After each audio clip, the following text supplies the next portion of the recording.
இந்த கையால் ஆகாத விடியா திமுக அரசை கண்டித்து உத்தரமேரூரில் மாபெரும் ஆர்ப்பாட்டம் நடைபெற்றது. இன்னும் 7 மாதத்தில் வீட்டுக்கு போக இருக்கிறார் ஸ்டாலின். இன்னும் 7 மாதத்தில் கோட்டைக்கு போக இருக்கிறார் அருமையண்ணன் எடப்பாடியார் என்கிற முழக்கம் எழுந்திருக்கிறது.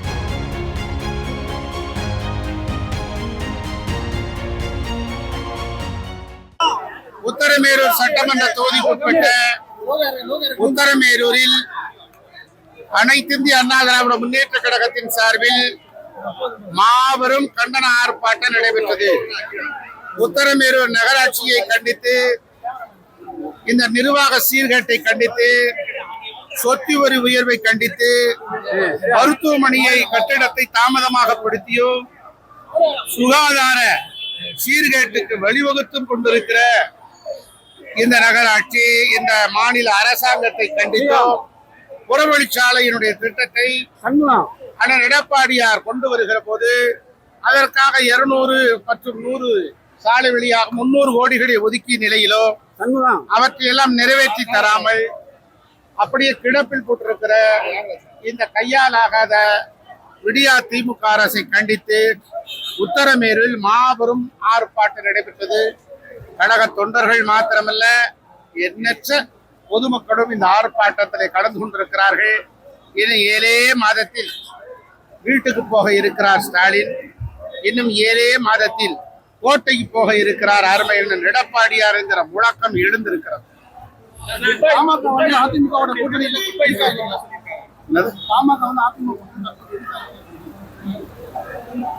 பாமக அதிமுக கூட்டணியில் இருக்கானா?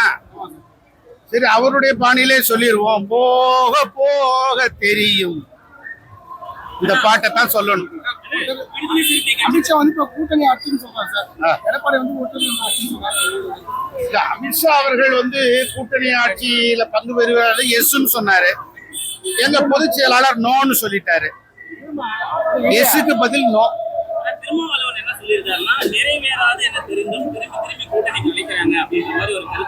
ஏற்கனவே திருமாவளவன் அவர்கள் அதிமுக கூட்டணியில் இருந்தவர் தான். அவர் வந்து மதிமுகவும் இருந்ததுதான், பாமகவும் இருந்ததுதான். எண்ணற்ற கட்சிகள், காங்கிரஸ் கட்சியும் அண்ணா திராவிட முன்னேற்ற கழகத்தில் கூட்டணி இருந்து வெற்றி கூட்டணியாக பயணித்ததுதான். ஆக கூட்டணி என்பது பொது எதிரியை வீழ்த்துவதற்காக ஒன்று சேர்ந்தது. இந்திய சுதந்திரத்துக்கு பிறகு எந்த கட்சி ஆட்சிக்கு வரக்கூடாது என்கிற அடிப்படையில் தான் இந்தியா முழுவதும் வாக்களிக்கிறார். அதுதான் முக்கியம். இன்னைக்கு வந்து பாஜக மத்தியிலே ஆண்டு கொண்டிருக்கிறது. ஒரு பக்கம் அதற்கு விருப்பம் இருந்தாலும் தப்பி தவறி காங்கிரஸ் வந்துவிடக் கூடாது என்பதற்காகத்தான் பாஜகவை இந்தியா முழுவதும் இருக்கிற வாக்காளர்கள் ஆதரவு தெரிவித்திருக்கிறார். தமிழ்நாட்டை பொறுத்த மாத்திரத்திலே இனி அடுத்த முறை திமுக வரக்கூடாது என்கிற எண்ணம் வளர்ந்துவிட்டது. அந்த வாய்ப்பு அண்ணா திராவிட முன்னேற்ற கழகத்துக்கு தருவார்கள்.